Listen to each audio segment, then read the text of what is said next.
Police வந்து பொய் வழக்கு போட்டுட்டு ஜெயிலில் அடைச்சிட்டு பெயிலில் வந்தால் பொய் கேஸு போட்டாங்கன்னு சொன்னால் அந்த கேஸு வந்து கோர்ட்டில் இருக்குது. இதுதான் நாடு நாசமாக போகிறது. நான் பேச்சு முத்து 3 டிகிரி முடிச்சிருக்கேன். 12 வருடங்களாக திருநெல்வேலி புதிய பேருந்து நிலையத்தில் கல்வியகம் அகாடமி நடத்திட்டு இருக்கேன். 2013-14 நான் திருநெல்வேலிக்கும் பேக்குளத்துக்கும் வந்துட்டு போயிட்டுருக்கேன்.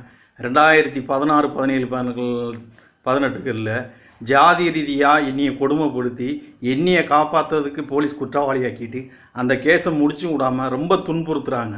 தேவர் ஜாதி பொண்ணை ஒரு பட்டியல் இனத்தை திறந்த பறையர் திட்டிட்டு உயிரோடு இருக்க முடியுமா? இது ஒரு கேஸுன்னு போட்டு ஜெயிலில் அடைச்சது இல்லாமல் அதை இன்னும் நடத்திக்கிட்டு இருக்காங்க. மாண்புமிகு தமிழக முதல்வர் அவர்கள் மற்றும் நீதித்துறை சேர்ந்த அனைவர்களும் போலீஸ் துறை உயர்ந்த அதிகாரிகளும் Melapalayam police station CC number வந்து 335/2019 இந்த கேஸை முடிவுக்கு கொண்டு வாங்க. ஒரு தேவர் ஜாதி பொண்ணை